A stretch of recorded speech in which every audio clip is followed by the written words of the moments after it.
So hello and welcome to another video. In this one, we're taking a look at crypto gaming. And at the end of this one, we got a very interesting piece of information around the investment versus the current market cap of Web3 gaming. Stuff that's pretty mind-blowing when you take a look at it. So stay tuned for all of that. But in this one, let's start with some good old-fashioned info from Dapp Radar here, the leaders in providing with on-chain data reporting. So they just completed their Q3 report for the Web3 blockchain, gaming, and metaverse sector. And within this, they released that $1.3 billion has been raised in this sector alone during the previous quarter.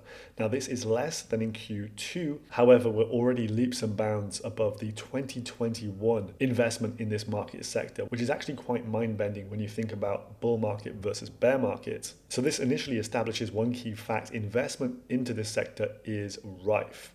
Now, in terms of Q3, the gaming sector actually accounted for more than half of all blockchain transactions. Now, these guys over at Dapp Radar track over 50 different blockchain networks, and so this is a rather staggering fact in itself. Plus, during the month of September, there were nearly 1 million unique active wallets directly interacting with blockchain games. Now, side tangent, I did recently do a video on the unique active wallets and how Dapp Radar pulls all of its data sources. I'll leave that just above. It's a really interesting watch. Now, some of the most used games here are Splinterlands and Alien Worlds, and we've also got a new contender on the scene, Game Meta. We went into this one also recently. This is a Solana turned BNB chain, hyper casual game platform for mobile that's actually attracted over 1 million users. So what we can see here is that crypto blockchain gaming is really taking off and is being very sticky even during the bear market.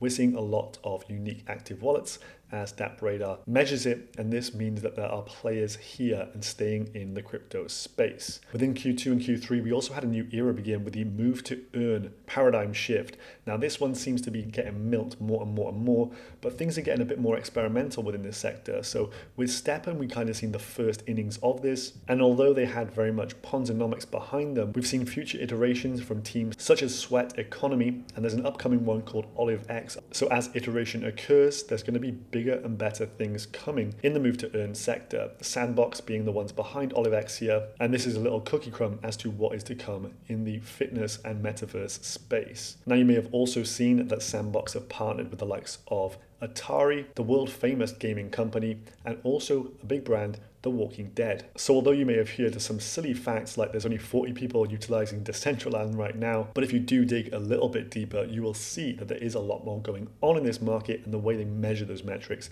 counts a lot. So let's hop straight into one of the most anticipated games and projects in Web3 gaming in 2023, and that is Gabe Leydon's Limit Break.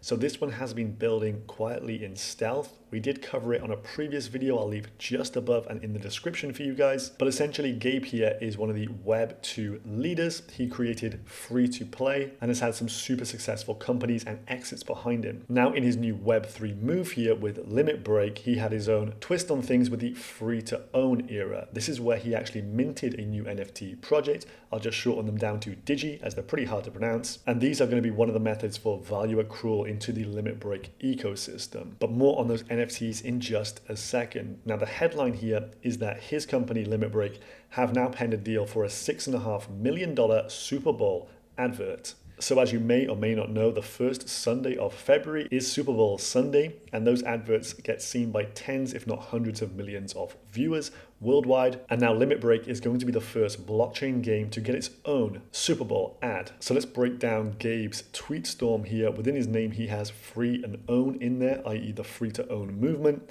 And he's pretty bullish on this purchase. So 50 million people will be watching live and tens of millions online around the world. So why are they actually trying to target the Super Bowl, and is this good value? Now, what's unique about this ad is there is a competition. It is gamified in itself. So they have their own NFT collections, the Digi Genesis and also the Heroes.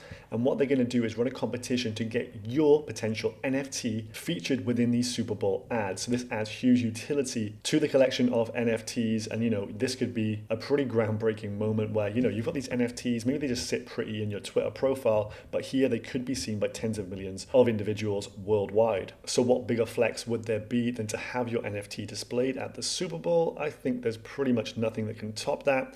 And within this, he talks about his personal use of Super Bowl ads previously, as this will be his third in his career. He believes they're the most effective video ads you can buy due to the fact people talk about them for months after, and they really do inspire a new generation. So NFTs being in the Super Bowl makes a lot of sense. So this is a real unique way of making an NFT collection super interesting and inspiring the next group of users in the Web3 space. And he sees it like many others do, that Web3 gaming will onboard billions of gamers into the ecosystem, and he sees Limit Break as the gateway that can make this a reality. So what the hell is Limit Break, and what are these NFTs that I alluded to? Well, Limit Break is currently in stealth, so we don't know too much, but this was a free to mint NFT collection. 2022 NFTs were minted. They're tradable over on OpenSea, but we don't know too much other than that. They're developing a sequence of MMORPGs and have a highly esteemed team that are really looking to crack the Web3 gaming and bring in billions of users in their own worlds. So what we know about these Digi NFTs is that they're going to have a load of value accrual, and I believe they're going to be like the Bored Ape Yacht Club in terms of you hold the original, the Genesis NFTs, and you're going to be able to mint a sequence of other NFTs on top of it, which will all have a load of value attached. Now let's have a little look at some of the stats here. So 2022 different NFTs, 789 different owners. So that's a unique ownership percentage at 39% here. The current floor price is 11 ETH of just a free mint. Now looking at the chart, they had an average price of around half an ETH post mint. Then we had a load of new investment coming in here, and the announcement the likes of FTX and others were behind a $200 million raise. So we knew this really did mean business. Average floor price up to around 11 ETH. It then spiked up to around 20 ETH in mid-September. Then we've just been meandering around the 10 ETH kind of floor price area. And then with the announcement of this, with the full advert for the Super Bowl, we had a huge spike. There is just one sale on that day here, but there was a 200 ETH sale on October 19th. Pretty crazy stuff. So what Gabe and his team are proving here is that free to own, i.e. free mints, is the way to go. And I think this will be a trend that continues into 2023. No more getting rugged by minting out projects charging maybe 0.1, 0.2 or even higher ETH values and then never delivering on the roadmap, or even worse, delivering absolute crap. The free-to-own era will remove a lot of rug pulls, as the team must create value in order for the NFTs to have value, and then they can make their returns on a resale capture, i.e. these have a 10% creator fee attached to them at the contract level. So keep your eyes peeled for Super Bowl 2023, the Digi collection and what they bring and their value add to the crypto space. Then on top of this, we have Yatsu publicly saying that Mark Zuckerberg's Meta $10 billion investment is not enough for the metaverse. Now, this man might as well be called Mr. Metaverse at this point, with his tentacles deep within this ecosystem and him and his team personally funding tons of new projects. Now, within this article, he talks about the ownership rights of users utilizing Meta's metaverse versus that of maybe the sandbox. And of course, he would be a little bit biased here, as Animoca Brands does own the sandbox,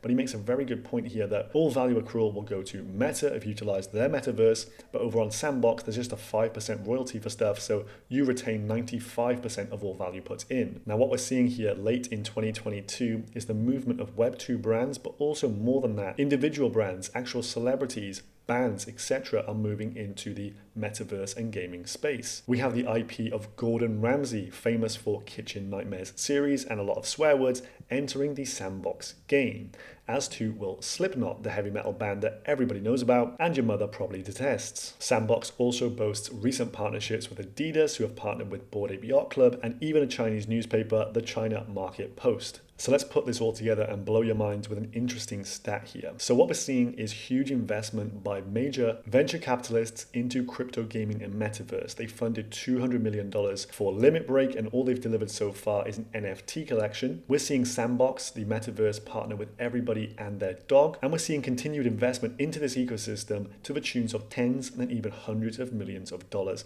at one go. So as I point your attention to the left-hand side of your screen here, and you see the market capitalization of gaming at $5.5 million, and we juxtapose that to the recent crypto gaming funding rounds coming in at almost $3 billion in 2022, well, you can see a major disparity here. The money flows into this sector are ginormous, but the market cap of that industry right about now is in fact rather small as a comparison. In this list over on chainplay.gg, you can see single-digit investments in the millions, double digits, 10 million plus, and even triple digits in here up to 100 million or even $200 million raises. So it really does look like the future of Web3 gaming, metaverse, all of those subcategories is going to be rather healthy as we see the funds plus human capital really pouring into this ecosystem. I'm personally going to keep a close eye on creators like Gabe Laden here and those trying to democratize the industry via free-to-own solutions. So I hope this video has given you some real food for thought as to where we should be looking for the Web3 gaming ecosystem in 2023 and beyond. If you enjoyed this one, subscribe to the channel, and I'll catch you in the next one. Goodbye.